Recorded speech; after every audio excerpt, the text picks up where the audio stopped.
भारतीयांचं लक्ष आजच्या मॅच कडे लागलेलं आहे. संपूर्ण जगातले क्रीडा रसिक आज सगळ्यांचं लक्ष दुबईकडे आहे आणि करोडो चाहते आज टेलिव्हिजन सोडणार नाही, कारण थोड्याच वेळामध्ये पारंपरिक प्रतिस्पर्धी आणि आयसीसी म्हणा किंवा कुठलीही मॅच असू दे, सगळ्यात हाय व्होल्टेज मॅच म्हणून ज्याच्याकडे बघितलं जातं तो आज भारत आणि पाकिस्तानचा सामना दुबईच्या स्टेडियमवरती रंगणार आहे. आणि मंच कोणता आहे तर आयसीसीची चॅम्पियन्स ट्रॉफी अर्थात मिनी वर्ल्ड कप. भारत आणि पाकिस्तानची मॅच म्हणजे फक्त एका घरापुरती मर्यादित नसतं, सगळा देश त्या ठिकाणी एकवटलेला असतो. सगळेजण बऱ्याच वेळेस असं म्हणतात की भारत एकवटण्याचं एकमेव कारण असतं ती म्हणजे भारत आणि पाकिस्तानची मॅच. आणि मग हे सगळेजण एकत्र कुठे येतात माहित आहे का? कोणाच्या तरी घरामध्ये असतं, पण अलीकडच्या काळामध्ये स्क्रीन हा नावाचा जो प्रकार आलेला आहे आज अनेक गल्ल्यांमध्ये, फक्त कोल्हापूरमध्येच नव्हे तर जगभरामध्ये जिथं जिथं भारतीय फॅन्स आहेत ते मोठ्या स्क्रीनवरती येऊन तो जल्लोष आणि स्टेडियमवरचा फील घेण्याचा प्रयत्न करतोय. आपण आज अशाच काही स्क्रीनवरती सुद्धा या मॅचेस बघू शकतो. या सगळ्या गोष्टींवरती आज आपण लक्ष ठेवून असणारच आहोत. कशा पद्धतीनं या मॅच मध्ये भारतीय संघ आणि पाकिस्तान संघ उतरणार, मैदानावरती डावपेच काय असणार, मैदानाच्या बाहेर डावपेच काय असणार, हे सुद्धा आपण बघणार आहोत. आणि त्याच सोबत कालची जी मॅच झाली ना, म्हणजे कालचा दिवस हा आयसीसी चॅम्पियन्स ट्रॉफी मधील एक ऐतिहासिक दिवस होता. कारण इतक्या रन्स झाल्या होत्या आणि ते चेस करणं अनेकांना असं वाटत होतं की हे अशक्य आहे, परंतु जिथं अशक्य शब्द येतो तिथं शक्य करून दाखवणारी टीम राहते, ती म्हणजे नेहमीच ऑस्ट्रेलिया. तर या दोन्ही मॅच विषयी आज आपण बोलणार आहोत. आणि आज आपल्या स्टुडिओमध्ये आहेत कोल्हापूर जिल्हा क्रिकेट असोसिएशनचे संचालक आणि त्याच पद्धतीनं महाराष्ट्र क्रिकेट संघाचे माजी निवड समितीचे सदस्य अर्थात जनार्दन यादव सर, ज्यांनी या क्रिकेटला खूप जवळून पाहिलं, क्रिकेटमध्ये अनेक बारकावे त्यांनी समजून घेतलेत आणि सातत्यानं आपल्याद्वारे या क्रिकेटसाठी ते नेहमीच योगदान देत राहतात. तर चला, तुमच्याप्रमाणे मला ही जास्त उत्सुकता आजच्या मॅच विषयी आणि आजच्या या प्रेडिक्शन मध्ये लागून राहिलेले. तर सुरू करूया आज आपण आपल्या टीव्ही नेक्स्ट मराठीचा कार्यक्रम स्ट्रेट ड्राईव्ह. सर नमस्कार. नमस्ते. खरं म्हणजे सगळ्यात जास्त उत्सुकता आहे ती म्हणजे आज भारत आणि पाकिस्तानची जी हाय व्होल्टेज मॅच आहे, आज सुपर संडे ठरणार आहे, त्याच्याकडे लक्ष आहे. परंतु त्या अगोदर जाण्या अगोदर कालची जी मॅच झाली त्या मॅच कडे कसं बघताय? एक इतिहास ऑस्ट्रेलियानं रचून दाखवला. ऑस्ट्रेलियाला आम्ही नेहमी बघत आलेलो आपण सगळे की ते शेवटच्या बॉलपर्यंत मॅच कधी ते सोडत नाही, आणि कालच्या मॅच मध्ये तोच प्रत्यय आला. एका वेळेस असं वाटलं होतं 23-24 ओव्हर्स ज्यावेळेस झाल्या त्यांच्या बॅटिंगच्या, त्यावेळेस काही लोकांना असं वाटलं असेल की आता टीव्ही बंद करावा, कारण ऑस्ट्रेलिया हारणार आहे. 4 आऊट झालेले आहेत, रन रेट मध्ये पण फार मागं होते, कारण इंग्लंडनं स्कोअर पण चांगला केला होता, 350च्या आसपास रन्स केल्या होत्या, आणि त्या रन्स करणं हे थोडंसं मुश्किल त्या टाइमला वाटत होतं. पण जी ती विकेट होती ती विकेट अत्यंत सुंदर होती. पहिल्या बॉल पासून शेवटच्या बॉलपर्यंत अत्यंत चांगली विकेट राहिली, बॅटिंग फ्रेंडली विकेट राहिली, आणि ऑस्ट्रेलियानं तिथं बिलीव्ह केलं आणि ती मॅच जिंकून गेली. सर ऑस्ट्रेलिया म्हणजे आम्ही काल सुद्धा एक नाही, ज्यावेळेस या कार्यक्रमाच्या अनुषंगाने बोलत होतो त्यावेळेस आम्ही म्हटलं होतं की एका बाजूला फॉर्म नसलेला इंग्लंड संघ दिसतोय, तर दुसऱ्या बाजूला एक दिग्गज खेळाडू ज्या ऑस्ट्रेलिया संघामध्ये नाहीत, म्हणजे दुखापतग्रस्त असणारा हा ऑस्ट्रेलिया संघ, परंतु दुखापत झालेलं ज्या पद्धतीनं वाघ चौतळून उठतो तसं कालचा प्रकार पाहायला मिळाला. मोठमोठे स्टार म्हणजे ज्यांची भिस्त गोलंदाजांवरती ऑस्ट्रेलियाची आहे, त्या ऑस्ट्रेलियाच्या अनेक गोलंदाज कालच्या सामन्यामध्ये खेळत नव्हते, परंतु तरी देखील ऑस्ट्रेलियाने ही मॅच काढली. याच्या मागे नेमकं जे प्रोफेशनलिझम म्हणतात, काय कसं बघताय तुम्ही ऑस्ट्रेलियाच्या टीमकडे? ऍब्सोल्युटली, कारण ऑस्ट्रेलियन्स हे प्रोफेशनल्स आहे आणि फायटिंग स्पिरिट जे त्यांच्याकडे आहे ते जगात कुठल्या टीमकडे एवढं असेल असं मला वाटत नाही. कारण आपण त्यांच्या याच्यापूर्वीच जर बघितलं क्रिकेट सगळं, तर ते अनेक त्यांनी रिझल्ट असे दिलेले आहेत. वर्ल्ड कपची मॅच असेल जे मॅक्सवेलनं जखमी असताना, जसं तुम्ही वाघ म्हणला, मॅक्सवेलनं ती मॅच जिंकून दिली होती, ती ऑलमोस्ट मॅच कालच्या मॅच पेक्षा ती क्रिटिकल मॅच होती, आणि त्यांनी ती मॅच मॅक्सवेल सारख्या प्लेअरनं त्यावेळेस जिंकून दिली होती. काल जोश इंग्लिश त्यांच्या मदतीस धावून आला, 2 विकेट किपरनी ती काल मॅच काढून दिली त्यांना. सगळे प्लेयर्स शेवटपर्यंत खेळतात, ऑस्ट्रेलियाचा रेकॉर्ड वेगळा आहे, त्या पद्धतीने ते खेळले. का जोफ्रा आर्चर असू दे किंवा इंग्लंडची जी गोलंदाज आहे ते काल कुठेतरी कमकुवत जाणवली, कुठेतरी लय हरवल्यासारखी जाणवली. कसं बघताय सर या गोष्टींकडे? जोफ्रा आर्चर, जो पूर्वीचा जोफ्रा आर्चर आपण बघत होतो, जो आला त्यावेळेस त्यानं एक हवाक माजवून दिला होता बरोबर. ऍक्च्युली. भल्या भल्या प्लेयर्स लोकांना बॅट्समनना त्यानं भंबेरी उडवली, म्हणजे अनप्लेएबल होता त्यावेळेस तो. पण त्याला मेन टाइम इंजुरी झाली, आणि इंजुरी नंतरचा जो काय जोफ्रा आर्चर आपण बघतो तो त्याच्यात बराचसाच फरक झालाय. तो त्या स्टेजला येऊ शकलेला नाहीये. अजूनही तो कमबॅक करण्याचा प्रयत्न करतोय, आणि काल ते त्याच दिसलं त्या मॅच मधून की जोफ्रा आर्चर तेवढा तो नाहीये. वूडनं थोडीशी काय असेल ते bowling मध्ये त्यांच्या हे दाखवलं, पण आदिल रशीद सोडला तर इतर सर्व बॉलर्स त्यांचे अगदी म्हणजे साधे वाटले, ज्याच्यामुळे ऑस्ट्रेलियाला थोडं सोपं गेलं. आणि ती पार्टनरशिप ऑस्ट्रेलियाची बरोबर. 2 विकेट किपरनी केलेली, ती पार्टनरशिप त्यांना मॅच जिंकायला तिथं घेऊन गेली असं मला वाटतं. इंग्लंडच्या बॅटिंग विषयी सर काय सांगाल? वाटत होतं की इंग्लंडने बॅटिंग खूप छान रीतीने केलेली आहे, आणि त्याच्यानंतर असं वाटत होतं की हे फलंदाजांनी साकारलेलं स्वप्न कदाचित गोलंदाज करतील. फलंदाजीच्या बाबतीमध्ये कसं बघता इंग्लंडच्या? इंग्लंडनी सुरुवात जी केली होती त्याची ज्यावेळेस 210 वगैरे काहीतरी बरोबर. होते, 2 आउट 32 ओव्हरला वगैरे, आणि 18 ओव्हर्स जेव्हा राहतात तर T20चा फॉर्मॅट तिथं तो शिल्लक राहतो, आणि 8 विकेट्स तुमच्याकडे आहेत.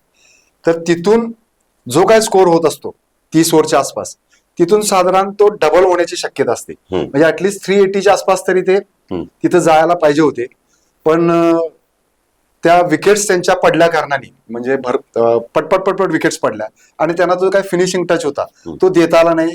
30-35 रन्स ते नक्की कमी पडले, जे त्यांना हारायला कारणीभूत ठरलं. सर, महत्वाची गोष्ट म्हणजे ऑस्ट्रेलियाच्या बाबतीमध्ये असं बऱ्याच वेळेस आपण म्हणतो की एखादी जादूची पोथडी आहे की काय, एखादी काढते आणि हातामध्ये काहीच नसतं, परंतु एखादं असं काहीतरी काढतंय की सगळ्यांचे डोळे विस्मरकारक असं बनून जातात. कालच्या मॅच मध्ये सुद्धा तसंच घडलं. म्हणजे स्मिथ कडून फार मोठ्या अपेक्षा होत्या. कदाचित ICC चॅम्पियन्स ट्रॉफी ही त्याच्या कारकिर्दीतली शेवटची कारकीर्द असू शकते, परंतु कालचं स्मिथचं अपयश कसं बघताय? त्याचे नेहमी त्याच फटक्यावरती, म्हणजे कव्हर ड्राईव्ह करत असताना स्लिप मध्ये आउट जाणं हे नेहमीच आपण बघितलेलं आहे. स्मिथ हा असा प्लेअर आहे, तो प्रूव्हन प्लेअर आहे, म्हणजे त्याच्याविषयी बरोबर. बोलणं थोडस आपल्याला हे होईल. पण स्मिथच्या काही जे काही लॅप्सेस आहेत, म्हणजे ज्याच्यात त्या कमतरता आहेत, त्याच्यातला तो एक शॉट आहे आउटसाइड दी ऑफ स्टंप. त्याला इनिशियली त्याला ब्लॉक करण्यासाठी त्याला वाटत असते की ते प्लेयर शॉर्ट पिच देऊन इथं रिप केजेस मध्ये आणू शकतील आणि हे करतात. पण काही बॉलर्स जे हुशार बॉलर आहेत ते त्याला पुढे टाकतात आणि स्लिप्स मध्ये, किंवा त्याला तो कारण ऑकवर्ड स्टान्स आहे त्याचा, तुम्ही बघितलं तर तो ओपन स्टान्स आहे, आणि मग इकडचे बॉल खेळायला त्याला थोडं जड जाते. तिथंच तो काल सापडला नेहमीप्रमाणे असं मला वाटतं. सर, आणखी एक महत्वाची गोष्ट म्हणजे या मॅचचे बरेच डिटेल्स आपल्याला बघता येतील, परंतु जोफ्रा आर्चरने कॅच सोडला ऑस्ट्रेलियन क्रिकेट प्लेअरचा. ते जर कॅच घेतला असता कॅरीचा तर कदाचित एक विकेट त्या ठिकाणी गेली असती. पुन्हा एकदा मॅक्सवेल किंवा यांच्यापैकी एखादी जर पार्टनरशिप घडली नसती तर बऱ्याच वेळेस ऑस्ट्रेलिया सुद्धा एक नाही दबावाखाली खेळताना कुठंतरी दिसून येतं. कालचा कॅच हा किती इम्पॅक्ट करणारा राहिला? फार महत्वाचा होता, कारण तो कॅच जर तिथं झाला असता तर त्याच्यानंतर आदिल रशीदच्या 2 ओव्हर्स होत्या, म्हणजे माझ्या माहितीप्रमाणे जवळजवळ ते 8 ते 10 बॉल त्याचे शिल्लक होते. बरोबर. आणि त्या 8 ते 10 बॉल मध्ये कदाचित मॅक्सवेलची विकेट सुद्धा तो घेऊन गेला. बरोबर. मॅक्सवेलला जे प्रिझर्व केला होता त्यांनी, तो खाली एवढ्यासाठीच प्रिझर्व केला होता की तो आदिल रशीदच्या समोर यायला नको, आणि तो तिथं कुठे जर सापडला तर तिथून खालची जी काय बॅटिंग लाईन आहे ऑस्ट्रेलियाची ती कदाचित ओपन झाली असती आणि ऑस्ट्रेलिया अडचणीत आला असतं. पण तो कॅच फार महत्वाचा होता. तो कॅच जोफ्रा आर्चरने अगदी साधा कॅच टाकला, म्हणजे अगदी ग्रासरूट लेवलला जरी बघितलं तरी कुणीही तो कॅच गेला असा होता. पण इंग्लंड जसं आपण म्हणतोय की ते आउट ऑफ टच आहेत तसंच काल दिसलं, आणि तो कॅच फार फरक करून गेला असं दिसतंय. सर, ICC सारखी champions trophy, mini world cup ज्याला आपण म्हणतोय, एखादी मॅच आपण जिंकलो तर आपण 4 पावलं पुढे जातो, एखादी मॅच हारली तर आपण 10 पावलं मागे जातो. आता इथून पुढे इंग्लंडला आणखी मोठ्या टीम्स बरोबर भिडंत करायचे आहे, तर कसं बघताय त्यांचा हा ICCचा पुढचा प्रवास? नक्कीच त्या राहिलेल्या 2 मॅचेस आहेत ह्या त्यांना जिंकाव्या लागतील, चांगल्या पद्धतीनं जिंकाव्या लागतील. आणि जर काय ह्या टुर्नामेंटमध्ये त्यांना आव्हान जीवन ठेवायचं असेल तर खेळ उंचवावा लागेल. बॅट्समननी केलेलं काम याला बॉलरनी साथ द्यायला पाहिजे. बॉलिंग अटॅक थोडंसं धारदार त्यांना करावा लागेल. काही चेंजेस ते करू शकतील. मिडल ऑर्डरचा कालचा जो विषय होता की वरच्यानी केलं आणि बटलर, ब्रुक्स किंवा खाली लाईमस्टोन ह्यांनी ते फिनिशिंग टच देणं गरजेचं आहे. तोही त्यांना इथनं राहिलेल्या पुढच्या मॅचेसमध्ये त्यांना तो द्यावा लागेल. आणि बॉलरांचं मेन काम आहे. जोफ्रा आर्चर असेल, वूड असेल, आदिल रशीद असेल किंवा इतर बॉलर काल एकदम एकदम साधा वाटला बॉलर, कार सारखा बॉलर. तिथेही त्यांना काहीतरी फिल इन करावं लागेल, तरच इंग्लंडचं आव्हान या स्पर्धेमध्ये जिवंत राहील असं मला वाटतं. सर, पाकिस्तानमध्ये ओव्हरऑल आयसीसी चॅम्पियन्स ट्रॉफीमध्ये ज्या 2025 ला चालू आहे, प्रत्येक मॅच मध्ये शतकं पाहायला मिळत आहेत. आणि दुसरी गोष्ट, पाकिस्तानमधल्या प्रत्येक विकेटवरती आतापर्यंत जेवढ्या मॅचेस झाल्या, इट गोज अबव 300, म्हणजे 300च्या वरती हा रन रेट आहे. म्हणजे ती खेळपट्टीच तशी आहे की संघाने आपले खेळ उंचावलेले आहेत. नाही, आता आपण ज्यापासून आपण बघतो की T20चा फॉर्मॅट आला, जगभर आता खेळला जातो तो T20चा फॉर्मॅट. इंटरनॅशनल लेवलला T20च्या सिरीज होतातच, पण तुम्ही आता जर बघितलं तर T20चे प्रीमियर लीग जसं आपल्याकडे IPL होता, असे T20चे त्यांचे लोकल लेवलचे फॉर्मॅट्स हे प्रत्येक देशामध्ये आता खेळले जातात. आणि त्याचा फायदा असा व्हायला लागलाय की 20 ओव्हर्स खेळल्यामुळे त्यांना माहिती आहे की आपण 170 ते 180 रन्स आपण त्या 20 ओव्हरमध्ये करू शकतो.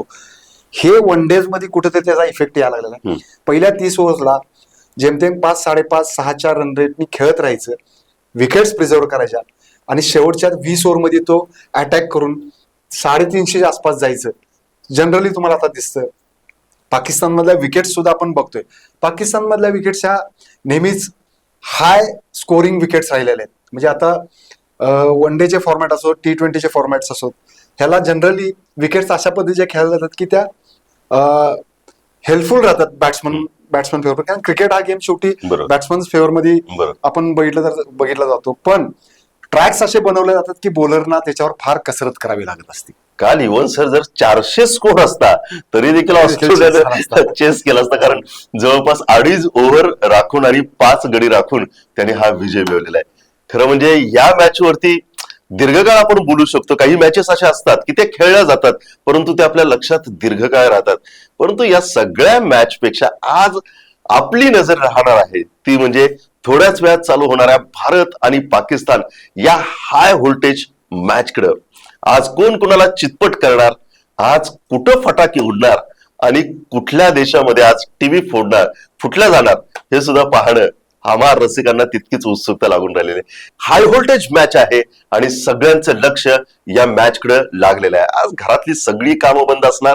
आज दुपारी 1:30 वाजल्यापासून भारतातल्या अनेक शहरातले रस्ते हे ओस पडलेले असणार. अनेक घरामध्ये भारताच्या कदाचित भांडण पाहायला मिळेल, कारण आज रविवार आहे. महिला वर्ग म्हणेल आपण पिक्चर बघू, लहान मुलं म्हणतील की आज आपण थोडंसं कार्टून बघू. परंतु शेवटी एकाच विषयावरती सगळ्यांचं एकमत होईल आणि ते म्हणजे बाकी सगळं जाऊ दे, आज आपण भारत आणि पाकिस्तानची मॅच बघू. त्याच्यामुळे भारतातला प्रत्येक कुटुंब आज टीव्ही समोर चिकटलेला दिसेल. मी फारसा वेळ घेणार नाही. आपल्यासोबत ब्रेक नंतर आहेत जनार्दन यादव सर, जे महाराष्ट्र निवड समितीचे माजी सदस्य होते आणि क्रिकेट त्यांनी खूप जवळून पाहिले.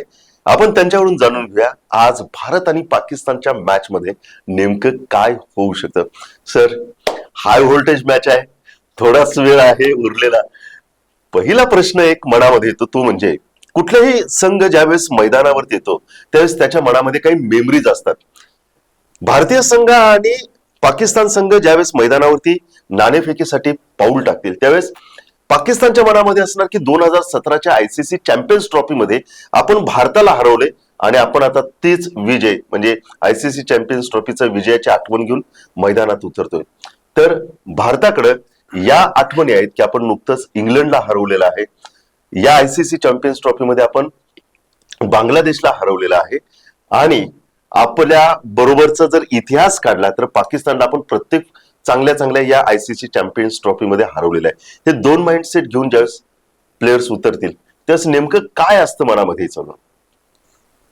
इंडिया पाकिस्तान हा नेहमी तुम्ही म्हणताय त्याप्रमाणे हाय व्होल्टेज ड्रामा असतो, महामुकाबला असतो. त्याला भरपूर अशी काही नावं दिले गेलेले आणि त्या दिवशी सगळं बंद असतंय. तुम्ही म्हणला की महिला म्हणतील की आज कुठेतरी जाऊ वगैरे, पण आज भारताच्या सगळ्या महिला म्हणणार की आम्ही सुद्धा टीव्ही बघत बसतो आणि इंडियन टीमला आपण सपोर्ट करू. इंडिया पाकिस्तान मॅचला नेहमी असं राहत असतं की ती हाय प्रेशर मॅच असते.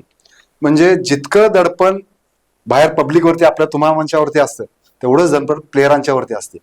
पण जी टीम जो प्लेयर ते प्रेशर हँडल करतो, चांगल्या पद्धतीनं निभावून नेऊ शकतो, तो तिथं चांगले परफॉर्मन्सेस देतो आणि ते मॅटर होतात, ते रिझल्टसाठी होतात. महत्वाची म्हणजे गोष्ट म्हणजे सर, या मॅचच्या अगोदर ज्यावेळेस पाकिस्तानमध्ये जर्सीचं अनावरण करण्यात आलं त्यावेळेस एक नाही राष्ट्राध्यक्ष तिथले होते, ते असे म्हणाले की एक वेळेस वर्ल्ड कप नाही आला तर चालेल पण भारताला तुम्ही हरवा. म्हणजे इतकी ही मॅच दोन्ही देशाच्या दृष्टिकोनातून इतकी प्रतिष्ठेची बनली झाली दिसते. त्याच्यामध्ये खेळ तर आहेच नक्की, पण इंडिया पाकिस्तानचे सध्या असलेले रिलेशन्स आपण बघतो, तो मॅटर फार त्याच्यात येत असतो. बरोबर. म्हणून दोन्ही देशाकडून याच्यापूर्वी सुद्धा आपण बघितलेलं आहे बरोबर. की आपलं प्रेक्षक, आपलं जे पब्लिक आहे ते कदाचित असं म्हणत असतात की नाही आपण जिंकलो चालू पण पाकिस्तानला हरवा. असं त्यांच्याही भावना असण्याच्या शक्यता आहेत, ते असू शकतात. इंडिया पाकिस्तान मॅच ही जगातली सगळ्यात सुंदर मॅच आणि हाय व्होल्टेज ड्रामा असतो. आयसीसीच्या ज्या काही टुर्नामेंट्स होतात त्या टुर्नामेंटमध्ये इंडिया नेहमीच पाकिस्तानवरती भारी पडत आलेला आहे. आपण त्यांना हल्लीच्या ज्या काही टुर्नामेंट झाल्या, वर्ल्ड कप्स असतील, T20 असेल किंवा आणखी काही असो, याच्यामध्ये इंडिया नेहमी वरचढ ठरलेला आहे आणि भारतानं पाकिस्तानावरती नेहमी विजय प्राप्त केलेला आहे. वर्ल्ड कपचं रेकॉर्ड जर आपण बरोबर. आज बघतो की अनबीटन आहे इंडिया. बरोबर. आयसीसी चॅम्पियन्सच्या ट्रॉफीमध्ये लास्ट टाइम 2017ला पाकिस्तान जिंकलं होतं, पण त्यानंतर बरंच पुलावरून पाणी गेलेलं आहे. आयसीसीच्या काही टुर्नामेंट झालेल्या आहेत, इंडियानं ओव्हरकम केलेलं आहे आणि दाखवूनही दिलेलं आहे की पाकिस्तान वरती आपण वरचढ होऊ शकतो. हा एक ऍडव्हान्टेज इंडियाला असेल. पाकिस्तानमध्ये चॅम्पियन्स ट्रॉफी होत असेल तर ह्या मॅचेस ह्या UAE मध्ये होतात. बरोबर. दुबई इंटरनॅशनल स्टेडियमवरती ही मॅच होत असते. पाकिस्तानमध्ये खेळून आलेला आहे. इंडियाची एक मॅच ही दुबईमध्ये ऑलरेडी झालेली आहे. त्यांना त्या ग्राउंडची थोडीशी माहिती आहे. IPL देखील पूर्वी तिथं आपले झालेले आहे, त्यामुळे आपले प्लेयर्स सगळे त्या ग्राउंडवरती खेळून आलेले आहेत. पाकिस्तानच्या सिरीज पण तिथं होतात, पण एक मॅचचा ऍडव्हान्टेज नक्कीच इंडियाला या मॅच मध्ये लाभेल असं मला वाटतंय. सर, आपण आता क्रिकेट स्टेडियमचा उल्लेख केलेला आहे, म्हणजे दोन्ही संघ कुठेही देशाच्या किंवा जगाच्या पातळीवर कुठेही आमोरासमोर ठाकले तर प्रेक्षकांचा प्रचंड पाठिंबा मिळतो. आज सुद्धा UAE मध्ये तसाच मोठा प्रचंड पाठिंबा दोन्ही समर्थकांकडून मिळणार आहे. परंतु खेळपट्टी आज कशा पद्धतीने UAE मध्ये काम करेल याच्यामध्ये एक दोन प्रश्न मनामध्ये येतात. एक, आतापर्यंत त्या स्टेडियमवरती ऍव्हरेज जर स्कोर बघितला, आतापर्यंत जेवढे मॅचेस 58 सर्वसाधारण मॅचेस खेळले गेलेत त्याच्यामध्ये ऍव्हरेज स्कोर बघितला तर तो 220 ते 225च्या दरम्यान आहे. तर आज सुद्धा एक नाही त्याच पद्धतीचा स्कोर राहील की हे दोन्ही तगडे संघ सामोरे असल्यामुळं कदाचित आज त्याच्यापेक्षा जास्त रन्स पाहायला मिळतील, किंवा आज काय प्रेडिक्शन कराल की कुठपर्यंत स्कोर एखाद्या संघासाठी पुरेसा ठरू शकेल? ते रेकॉर्ड तुम्ही म्हणताय त्याप्रमाणे बरोबर आहे की 220-230च्या आसपास तिथं नेहमी स्कोर बनलेला आहे आणि तो डिफेंड पण झालेला आहे. पण हे पूर्वी बघितलेलं आहे. पण आज ते ट्रॅक कुठला देणार आहेत, तो ट्रॅक वरती काय गवत ठेवणार आहेत, नाही ठेवणार आहेत, किती रोल्ड असणार आहे, काय असणार आहे, याच्यावर बऱ्याच गोष्टी डिपेंड असतात. त्याच्यानंतर ड्यू फॅक्टर एक असतो, मागच्या मॅच मध्ये तो काही दिसलेला नाही. पण हे सगळे फॅक्टर्स तिथे येत असतात. टॉस इम्पॉर्टंट असतो तिथं. ती विकेट थोडीशी स्लोअर साईडला असते, त्याच्यामुळं फ्री शॉट मेकिंग त्या विकेटवरती होऊ शकत नाहीत, म्हणून ते हाय स्कोरिंग मॅचेस तिथं होत नाहीये. तिथं 230-240 मॅक्स 250 सारख्या रन्स तिथं होऊ शकतात आणि त्या डिफेंडेबल राहू शकतात. हे जरी असलं तरी दोन्ही टीमचा बॉलिंग अटॅक तिथं काय करणार आहे, कशी बॉलिंग टाकणार आहे, फिल्डिंग, घेतली जाणारी कॅचेस आणि एखादा प्लेअर ऍज अ बॅट्समन ती टीम कशी कॅरी करून इतर प्लेयरांच्या बरोबर कशी कॅरी करून घेऊन जाणार आणि स्कोर किती लावणार, ह्याच्यावरती सगळा हा मॅचचा रिझल्ट डिपेंड असणार आहे. सर, नेहमीच आपण ऐकलेलं आहे, म्हटलेलं आहे की कुठलंही युद्ध असेल, कुठलीही लढाई असेल, ती मैदानात खेळण्याच्या अगोदर ती मैदानाच्या बाहेर खेळली जाते. त्याच्यामुळं आता ड्रेसिंग टेबलमध्ये काय गौतम गंभीर आपल्या संघातल्या प्लेयर्सना काय सांगत असेल, आणि विशेष प्रकारे बरेच जण असं म्हणतात की या ICC चॅम्पियन्स ट्रॉफी मधील जे काही खेळाडू आहेत, मोहम्मद शमी असेल, विराट कोहली असेल, त्याच पद्धतीनं रोहित शर्मा आहे, ते कदाचित पुढच्या ICC चॅम्पियन्स ट्रॉफी मध्ये दिसणार नाहीत. तर आज ड्रेसिंग रूम मध्ये काय हे डोक्यामध्ये असेल आणि गंभीर काय सांगत असतील, काय चर्चा असू शकते? ते जे कोचेस असतात त्यांना माहित असते की कीप इट सिम्पल. अच्छा, हे सगळे प्लेयर्स प्रोवन आहेत, ते मॅच्युअर्ड आहेत आणि हाय क्लास प्लेयर्स आहेत सगळे. आणि हे प्लेयर्स लोक बरंच इंटरनॅशनल लेवलचं क्रिकेट खेळून आलेले आहेत. इंडिया पाकिस्तानचे एन्काउंटर्स असू देत, हम्म. हे एन्काउंटर्स खेळलेले बरेच प्लेयर्स आपल्याला दिसतील. म्हणजे शुभमन गिल असो, नवीन मध्ये अक्षर पटेल असो किंवा आणि कोणीही असो, हे सगळे प्लेयर्स एकमेकाच्या अगेन्स्ट खेळलेले दिसतात. इंडियाचे प्लेयर्स बरेचसे पाकिस्तानच्या अगेन्स्ट खेळलेले आहेत. हर्षजित राणासारखा प्लेअर हा जरी नवीन असला तर तो स्वतःला प्रूव्ह आता करत आलेला आहे. त्यांनी काही स्पेल्स असे टाकलेले आहेत, इंग्लंड अगेन्स्ट असो किंवा आता पहिल्या मॅच मध्ये सुद्धा असो. बरोबर. तो विकेट टेकिंग एक आस्पेक्ट आपल्याकडे इंडियाला तो झालेला आहे. त्याच्यामुळं त्यांना इंडिया पाकिस्तानचं प्रेशर असणार, पण इंटरनॅशनल लेवलचं जे काही त्यांच्याकडे ते प्रेशर असतं, हे प्रेशर त्यांच्याकडे असायचं कारण नाही. म्हणून हे सगळे आपले कोचेस जे असतात हे त्यांना कन्फ्युज करत नाहीत. गेम प्लॅन जो ठरलेला असतो विकेटच्या ग्राउंडच्या कंडिशन्सवरती, तो जो काय गेम प्लॅन ठरेल, समोरचे जे काही टीमचे प्लेयर्स असतील त्या प्लेयर्स बद्दल एखाद्या बॅट्समनला कुठं बॉलिंग टाकायला पाहिजे, जसा बाबर आझम असेल किंवा रिझवान असेल. आता त्यांच्याकडं सलमान आगा सारखा एक चांगला प्लेअर बॅट्समन खाली मिडल ऑर्डर मध्ये आहे, खुशील शाह आहे, असे काही प्लेयर्स आहेत.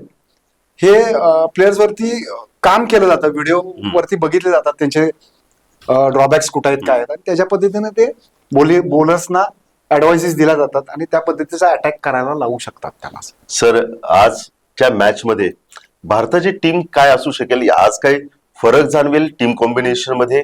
एखादा नवीन चेहरा आपल्याला संघामध्ये पाहायला मिळेल की मागचीच विनिंग कॉम्बिनेशनची टीम येऊ शकेल? जनरली विनिंग कॉम्बिनेशन हे कंटिन्यू करत असतात, पण एखादा चेंज जर झाला तर काय आश्चर्य वाटायला नको. मला वाटतंय वरुण चक्रवर्ती सारखा प्लेअर जो ट्रिकी बॉलर आहे, तो त्या विकेटवरती थोडासा इफेक्टिव्ह राहू शकतो. कारण त्यांच्यात एक अब्रार खान म्हणून जो बॉलर आहे स्पिनर, तोही तशा पद्धतीचाच आहे. त्याला कदाचित संधी दिली जाऊ शकते वरुण चक्रवर्तीला. कुलदीप यादव किंवा तो, ह्या दोघांच्या मध्ये चॉईस ही रोहित शर्माला करावी लागेल, टीम मॅनेजमेंटला करावी लागेल. आणि generally team winning combination change करत नाहीत, कारण कुलदीप यादव सारखा प्लेअर सुद्धा चांगला बॉलर आहे, त्यानं प्रूव्ह केलेलं आहे आणि चांगले स्पेल्स टाकलेले आहेत. या अशा टाईपच्या टुर्नामेंट्स खेळण्याचा अनुभव पण त्याच्या पाठीशी फार आहे. सर, महत्वाचं म्हणजे एक नाही, रोहित शर्मा आहे. रोहित शर्मा एक नाही हा अटॅकिंग बॅट्समन म्हणून आहे. आज त्याच पद्धतीनं त्याच माइंडसेटनं तो जाईल की एक मोठी जबाबदारी आहे आपल्याला, ही मॅच आपल्याला जिंकायची आहे, याचं एक प्रेशर आहे. त्यामुळे तो स्वतः आता बिल्टअप करून कदाचित शुभमन गिलला तो स्टेज किंवा तो फॉर्मॅट ओपन करून दिला असं वाटतं. नाही, रोहित शर्माला आपण आता हल्ली बघितलं आहे, वर्ल्ड कप मध्ये पण बघितलं, तो मोठे स्टार्ट द्यायचा, जोरात सुरुवात करायचा आणि समोरच्या टीमवरती तो प्रेशर बिल्ड करायचा. पहिल्या मॅच मध्ये सुद्धा आपण बघितलं की त्याने अटॅकच केला. सुरुवातीचं जे काही प्रेशर असतं ते प्रेशर मिनिमाइज करायचं, टीमला एक चांगल्या पद्धतीला नेऊन ठेवायची. मोठा स्कोर जरी नाही झाला तरी 40-50 सारखा स्कोर आपण करायचा, क्विक करायचा आणि समोरच्या टीमला तिथंच खाली बॉकडाऊन करून ठेवायची. हे ते काम करत असतो. शुभमन गिलला त्याचा रोल आपण आता बघत आलेलो आहे. शुभमन गिल हा लॉंग पिरियड मध्ये खेळणारा, म्हणजे त्या 50 ओव्हर्स त्याने खेळायच्या आणि ती इनिंग कॅरी करायची, मोठा एक इनिंग करायची, हे त्याच्याकडे रोल असणार आहे. कारण त्याला या अशा कुठल्या मॅच मध्ये हे रोल्स चेंज केले जात नाहीत. जो फॉर्मॅट ठरलेला असतो तो जनरली तसेच कॅरी करत असतात. आणि रोहित शर्माकडे ते सगळं आहे की अटॅक करणे, कुठल्या बॉलरला कसा अटॅक करायचा, हे सगळं रोहित शर्माकडे काम आहे असं मला वाटतं. आणि आज सगळ्यांचं लक्ष आहे सर, ते म्हणजे सगळ्यांच्या गळ्यातला ताईत म्हणजे विराट कोहली. विराटचा गेल्या वेळेस म्हणजे आता जो काय फॉर्म आहे हा एका बाजूला, आणि जर पाकिस्तानचं रेकॉर्ड काढलं तर पाकिस्तानच्या संघाच्या समोर आता टॉपचा जर कोणता बॅट्समन असेल तर तो विराट कोहली आहे. काय सांगाल? विराट कोहली हा नेहमीच अट्रॅक्शन राहिलेला आहे. त्याचे अप्स अँड डाऊन्स आपण बघितलेले आहेत, पण त्याच्यातूनच तो काहीतरी अशा मॅचेसला, चांगल्या मॅचला तो करतो. बाकी सगळं अपयश कदाचित पुसून टाकतो. T20चा आपण एक मॅच बघितलेली आहे, त्याने जिंकून देण्याचं काम केलेलं आहे आपल्याला. बरोबर. फायनल सुद्धा आपल्याला काही फॉर्म मध्ये नसताना त्याने फायनल जिंकून दिली. त्याचबरोबर याच्यापूर्वीची जे T20चा वर्ल्ड कप झाला होता, ती गेलेली मॅच त्यानं शेवटच्या ओव्हरला 16-18 रन्स करत असताना ती मॅच सुद्धा जिंकून दिली होती. विराट कोहलीच्या प्लेअरच्या त्याच्या फॉर्म बद्दल किंवा त्याच्या क्षमतेबद्दल कोणतीही शंका ठेवण्याचं कारण नाहीये. फार मोठा प्लेअर आहे. 2 बॉल लागतात त्यांना, मेडल झाले की ते सगळं प्रूव्ह करायला चालू करतात, असा हा प्लेअर आहे. आणि आज नक्की काहीतरी तो करत. आज नक्की आमची तर इच्छा आहे की आज त्यानं शतकच मारावं. पण या सर 2 प्लेयर्स बरोबर अजून काही असे प्लेयर्स आहेत म्हणजे श्रेयस अय्यर असेल किंवा के एल राहुल असेल, आणखी कोणते किंवा जडेजा, ह्या सगळ्यांचे काय रोल्स राहू शकतात? नाही, वरती जेव्हा आपले बॅट्समन रोहित शर्मा, शुभमन गिल, विराट कोहली किंवा श्रेयस अय्यर अशासारखे जेव्हा बॅट्समन येत असतात तेव्हा त्या बॅट्समन ना ते सगळं करून देऊन खालच्या बॅट्समनला प्रेशर कमी ठेवायचं, खालचा रोल कमी करायचा, हेच असतं. त्याच्यामुळे खाली जेव्हा काही सिच्युएशन येतात, 8-10 ओव्हर खेळायची सिच्युएशन जर राहिली तरी के एल राहुल सारखा, जडेजा सारखा, अक्षर पटेल सारखा प्लेअर हे कॅरी करून नेणाऱ्यातले आपले प्लेयर्स आहेत, त्यांनी ते करून सुद्धा दाखवलेलं आहे. सर, बॉलिंग अटॅक बुमराह नाही, परंतु बुमराहच्या ऐवजी शमी म्हटला कोई बात नाही भाई, मैं लेके जाऊंगा. आज शमी आणि बाकीचे आपले बॉलिंग अटॅक कसे बघताय तुम्ही? शमीनं कमबॅक चांगलं केलेलं आहे. बांगलादेश अगेन्स्ट त्यानं करून दाखवलेलं आहे. चांगल्या एरियामध्ये त्यानं बॉलिंग टाकली आणि त्यांनी विकेट्स टेकिंग बॉल्स टाकले. त्यांनी आपण बघितलं की आपल्याला शंका होती, कदाचित सगळ्यांना मनात शंका असेल की आता शमीचं काय होणार आहे, पण शमी त्यानं दाखवलेलं आहे. Yes. त्याचबरोबर हर्षजित राणा हाही चांगली बॉलिंग टाकायला लागलेला आहे. स्पिनर्स आपले चांगले काम करतायत. हार्दिक पांड्याचा कदाचित आज दिवस असू शकतो, एखाद दुसरी विकेट काढून, क्रुशियल विकेट काढून देऊ शकतो तो, कारण तो बॉलर तशा पद्धतीचा आहे. आणि बॅलन्स टीम आहे इंडियाची. पाकिस्तानला कुठेही कमी लागता कामा नाही, कारण पाकिस्तान अप्स अँड डाऊन्स त्यांचे भरपूर असतात, कन्सिस्टन्सी त्यांच्यामध्ये नसती, पण कुठं ते झटका देतील ह्याचा नियम नाही. कारण बॉलिंग अटॅक जर बघितला तर पाकिस्तानचा इंडियापेक्षा चांगला आहे, खास करून त्यांचे फास्ट बॉलर्स. शाहीन आफ्रिदी असेल, नसीम शाह असेल, रौफ असेल, हे सगळे चांगले बॉलर्स आहेत. अनेक वर्ष पाकिस्तानसाठी काम करत आलेले आहेत. या सगळ्या बॉलरना वरच्या विकेट्स लवकर काढणं गरजेचं राहणार आहे. जर त्यांनी ते नाही करू शकले, 8-10 ओव्हरमध्ये इंडियाची विकेट नाही काढू शकले, तर पाकिस्तान हे मॅच मधून बाहेर जाईल असं मला वाटतंय. आणि बॅटिंग लाईनअप काय सांगाल पाकिस्तानच्या विषयी? बाबर आझम आहे, रिझवान आहे, सलमान आगा खान आहे, खुशदिल शाह आहे. फखर जमानचा फार मोठा बरोबर. लॉस झालेला, कारण फखर जमाननं ICCच्या प्रत्येक टुर्नामेंटमध्ये इंडिया अगेन्स्ट चांगले परफॉर्मन्स बरोबर. केलेले आहेत. दुर्दैवानं तो जखमी झाला आणि बाहेर गेलाय. पाकिस्तानला तो एक फार मोठा फटका बसू शकतो. पण हे जे काही प्लेयर्स आहेत, बाबर, रिझवान, ह्या प्लेयरना ती जबाबदारी अंगावरती घेऊन मोठे स्कोर्स करावे लागतील. ते जर नाही घडलं तर हे वन साइडेड अफेअर होईल असं मला वाटतंय. सर, आजची फेवरेट अर्थातच भारत आहे. आज भारतामध्ये शतक कोण मारेल किंवा विकेट्स कोण जास्त घेतील? 3-4 नावं आहेत. मला वाटतं ते सगळ्यांनीच मारायची शतक. मी सांगण्यापेक्षा पब्लिक सुद्धा सांगू शकतं, तुम्ही सांगू शकता. शुभमन गिल आहे, विराट कोहली आहे. विराटचा 100 आज बघायला लोक आतुर Yes, असणार आहेत असं yes. मला वाटतंय. आणि विराटनं जर 100 केला तर लवकरच शिवाजी पुतळ्यात फटाकड्या वाजतील असं मला वाटतंय. तर आज संध्याकाळी, येस, तुमच्या तोंडात साखर गोड सर, आज सगळेजणच छत्रपती शिवाजी महाराज यांच्या जो कोल्हापूरचं सेलिब्रेशन जे काही आहे ते तिथं असतं. फक्त कोल्हापूरमध्येच नव्हे तर जगभरामध्ये जिथं जिथं भारतीय फॅन्स आहेत, मॅच जिंकल्यानंतर हा जल्लोष सुरू होतं. पण जल्लोष सुरू होण्या अगोदर, हा मॅचचा निकाल आपल्या हातामध्ये येण्या अगोदर अजून काही तासांचा अवधी आहे. पण त्याच्या अगोदर या टीमच्या गेम टॅक्टिक्स काय असू शकतात, काय करायला हवं आणि आज कशा पद्धतीचं कॉम्बिनेशन आहे, याविषयी खूप सुंदर रीतीनं आज आपल्यासोबत जनार्दन यादव सरांनी विश्लेषण मांडलेलं आहे स्ट्रेट ड्राईव्ह मध्ये. कुठेही जायचं नाहीये, आपल्याला भारत आणि पाकिस्तान बघायचीच मॅच आहे आणि सपोर्ट अर्थातच भारतीय. जितेगा बाई जितेगा, इंडिया जितेगा. आणि आज हेच इंडियाचे जयघोष घेऊन प्रत्येक रस्त्यावरती भारतीय फॅन्स आपल्याला दिसून येतील. या मॅच नंतर पुन्हा एकदा या मॅचचं विश्लेषण करण्यासाठी आपण लवकरच भेटणार आहोत. तोपर्यंत पाहत राहा TV नेक्स्ट मराठीचा स्ट्रेट ड्राईव्ह.